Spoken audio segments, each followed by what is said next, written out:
Court yesterday in constitutional petition number E013 of 2024 issued a ruling to the effect that the consideration of the impeachment motion be outend pending the further ruling of the court to be issued on Monday, 29 July 2024. The said ruling has since been served in my office and the office of the clerk today morning. The ruling handed down by the High Court is a testament to the rule of law that governs our country and our commitment to upholding justice and fairness. While the present ruling may evoke varying emotions and opinions among us, it is crucial that we demonstrate our respect for the legal process by fully complying with the court's directives. Honourable members, our core values emphasize integrity, accountability, and respect for the rule of law. These principles are not only the foundation of the exercise of our legal mandate, but also a testament to our public image. In this regard, we are putting in place plans to remedy the situation, and I shall advise on the way forward soon. Additionally, we shall await the ruling of the High Court, set to be issued on Monday, 29 July 2024, in order to be guided on the way forward. I now welcome honourable members. I now wish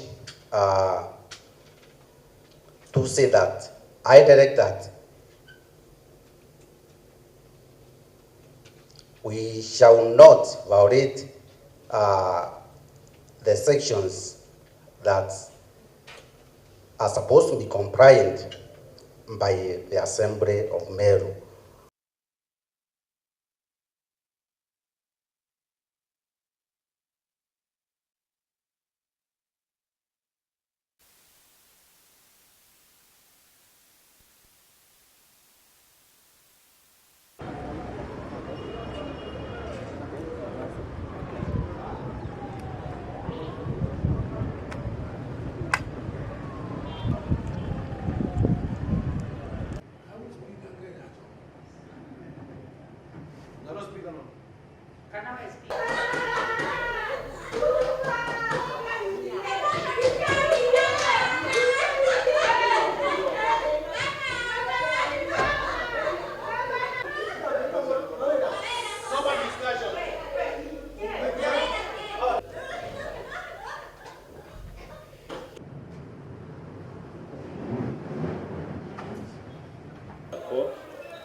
Petition Court,